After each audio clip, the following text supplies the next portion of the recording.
In today's video, I'm going to teach you how to use Jira Cloud for Outlook to turn emails into Jira tickets and manage updates without leaving your inbox. Let's be honest. Constantly switching between Outlook and Jira can slow you down fast. When an important bug report or project update lands in your inbox, copying everything over manually breaks your flow. The good news is that the Jira Cloud for Outlook add-in makes this process much smoother by connecting your email and your Jira workspace in one place. To get started, open Outlook on the web or in the desktop app. From the top menu, look for Apps or Get Add-ins and open it. In the search bar, type Jira Cloud for Outlook.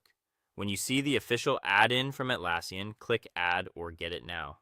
This installs the integration directly into your Outlook environment so you can start working with Jira from inside your email. Once it's installed, open any email in your inbox. In the message area, you should now see the Jira icon. Click it to open the Jira panel on the right side of your screen. Select Get Started, then enter your organization's Atlassian site address and continue to authorize access. Follow the sign in and permission prompts to complete the secure connection between Outlook and Jira.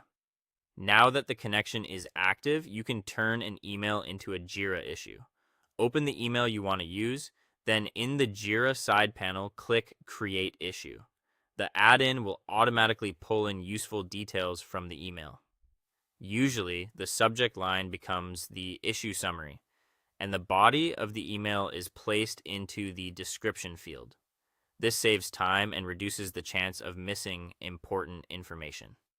Next, choose the correct project from the project dropdown. Then select the right issue type, such as story, task, or bug.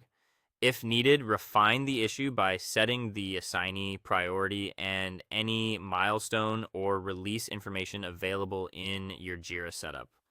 Taking a moment here helps your team triage the issue correctly from the start. If the email includes helpful files like screenshots, logs, or other supporting documents, scroll to the attachments section in the Jira panel. Select the files you want included so they are uploaded with the issue and kept with the record. You can also use the add-in for existing Jira work. In the side panel, open the Search tab and enter an issue key such as CI42. From there, you can view the issue, add a comment, or update it without opening Jira in a separate tab. Before you finish, review everything in the panel. Confirm the project, issue details, and attachments are correct. When everything looks good, click Create to send the issue live to Jira. That's it. Thanks for watching, and I'll see you in the next.